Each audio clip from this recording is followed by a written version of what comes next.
கடந்த 10 வருடங்களாகவே தளபதி விஜய் அவர்களுடைய படங்கள்ல தொடர்ச்சியாக அரசியல் வசனங்களும், அரசியல் காட்சிகளுமே இடம்பெற்றிருக்கும். இது ஒரு வழக்கமான ஒரு விஷயம் தான். இருந்தாலும் கூட கடந்த ஆண்டு பார்த்தீங்கன்னா, இவருடைய தமிழக வெற்றிக் கழகம் அப்படின்ற கட்சி பெயர அறிவிச்சுட்டாரு. அதன் பிறகு பார்த்தீங்கன்னா, இவருடைய நடிப்புல கோட் அப்படின்ற திரைப்படம் வெளியாச்சு. இந்த படத்திலுமே ஒரு சில குறியீடுகளும், ஒரு சில வசனங்களுமே இடம்பெற்றது. ஆனா அழுத்தமாக எந்த வசனமுமே இல்ல. இது ஒரு பக்காவான கமர்ஷியல் படமாக நம்ம விபி அவர்கள் கொடுத்திருக்காரு. ஆகையால இந்த படத்தை செலிப்ரேஷன் பண்ணி முடித்துட்டு நம்ம தளபதியுடைய கடைசி திரைப்படமான ஜனநாயகன் அப்படின்ற படத்துடைய படப்பிடிப்புல நம்ம தளபதி அவர்கள் படு பிஸியாக செயல்பட்டு கொண்டும் இருக்காரு.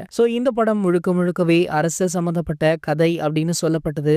அதற்கு உதாரணமாக கூட அண்மையில இந்த படத்துடைய first look, second look poster வெளியாச்சு.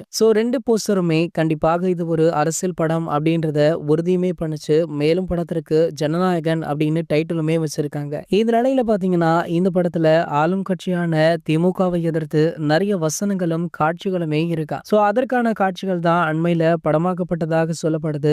இந்த விஷயம் ஆளும் கட்சியான திமுகவுடைய காதிற்கு எப்படியோ செல்ல படத்துடைய ரிலீஸ் அப்போ நெருக்கடி கொடுக்கலாம் அப்படின்னு முடிவு பண்ணிருக்காங்களாம். ஆகையால பாத்தீங்கன்னா இந்த படத்துடைய ரிலீஸ்லுமே ஏகப்பட்ட பிரச்சனைகள் கிளம்ப அதிகப்படியான வாய்ப்புகள் இருக்கு. வழக்கமாகவே தளபதி படங்கள் அப்படின்னாலே அப்படிதான் ரிலீஸ் ஆகும். ஓகே, இது போன்ற சினிமா செய்திகளை பத்தி நீங்க உடனே தெரிஞ்சுக்க நம்மளுடைய சேனலை மறக்காம சப்ஸ்கிரைப் பண்ணிக்கோங்க.